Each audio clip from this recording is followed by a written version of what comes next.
John Williams Helms. This is the fourth session of Cultural Mastery Coaching. By now, you understand that the actual content of our classrooms is damaging young minds. And it's not even correct. We also see that incorrect portrayals are at the heart of the resilience of racial discrimination.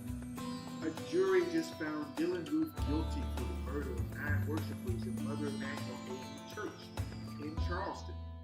In his testimony, he said he researched the oldest black churches in the South in order to start a race war. Now, if bigots know the importance of our heritage, shouldn't our own young people? Contrary to his objective, the moral power of the black church overwhelmed his cause and led to the removal of the Confederate battle flag from the South Carolina state capitol. Now, less than a year later, we see a resurgence of hate reflected in the election. Rather than be surprised, we should ask, what tools should we give our students to protect themselves and thrive? In a commentary for The Hill, I chose to write about Robert Smalls, who commanded a former cotton ship called the Planter. Now, don't you love the imagery? And he steered it to the Union side in Charleston Harbor in 1862. Now, it was a real morale booster for the Union, which was facing real challenges in the Civil War.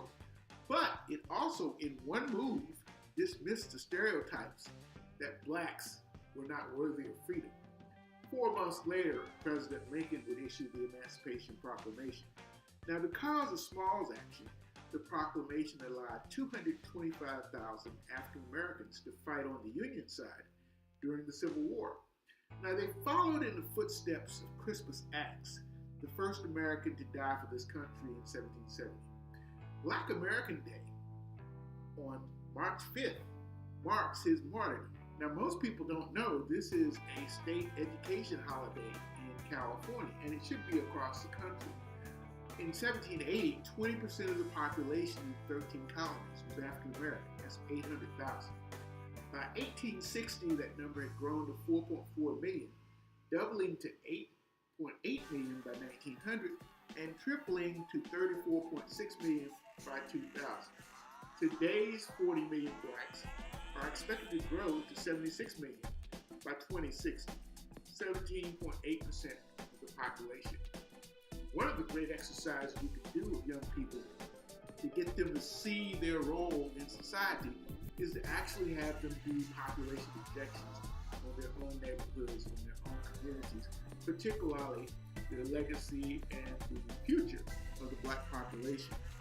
Cultural Mastery Coaching points out the rhetoric of today's movement about Black Lives Matter has the effect of dismissing what African Americans have meant to this country. As we saw in Harlem and DC during our first, second, and third sessions, the earliest institutions all emphasized our roots and our role in the creation of America. They also prioritize education and instill values of youth. Now, as our population grows, we must remember that today's young people are the fruit of those seeds sown by people who have been here for 9 generations. Most of today's youth have ancestors who served in the Revolutionary War and or the Civil War, as well as World War II, all during segregation. But they also have ancestors who fought as part of the Maroon Forces in Florida, Alabama, and Mississippi for almost 40 years during the First and Second Seminole Wars. In 1837, John Horse actually got the United States to agree to the first Emancipation Proclamation as a result of defeating the U.S. Army. It is because of that service that they should have the same pride that Bob Marley wrote about in his song Buffalo Soldier.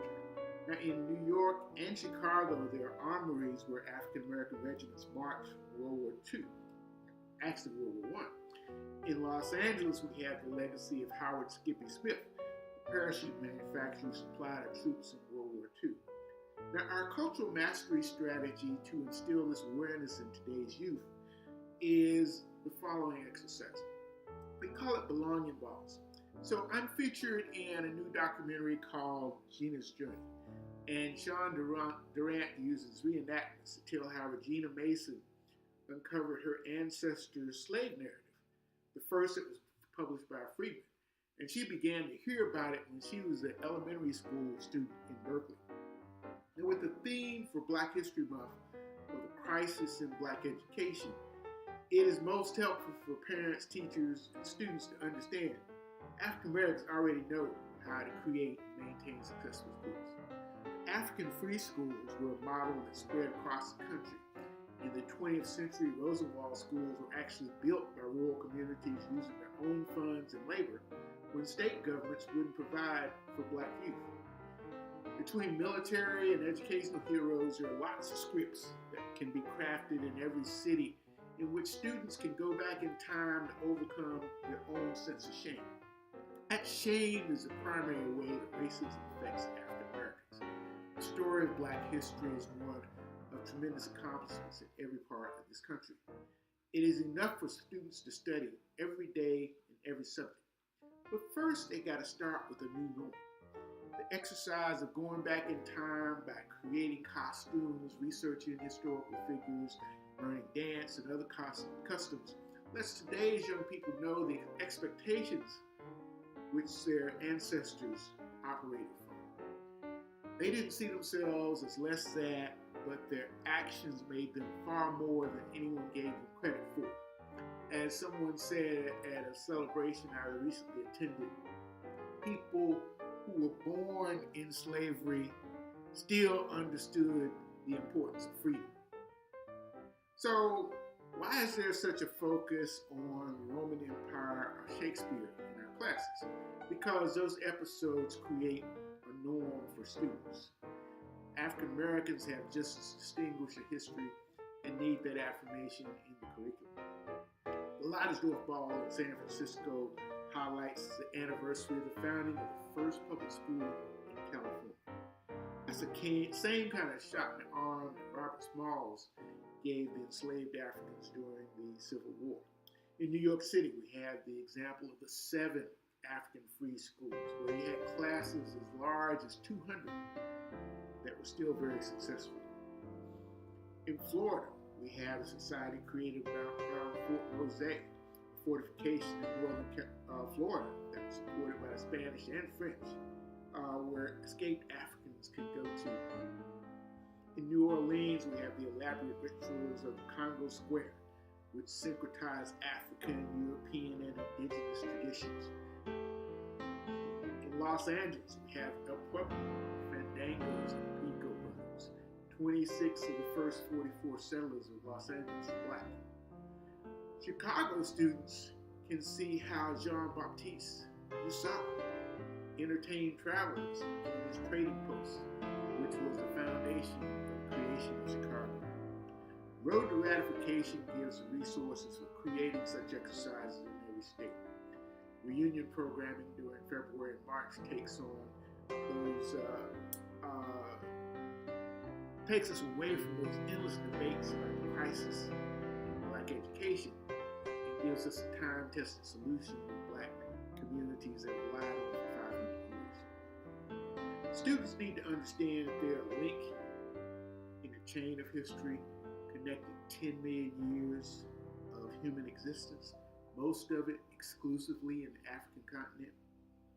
But the most effective lessons come from the narratives that they'll find right in their own hometowns, including what they learn from their own family members.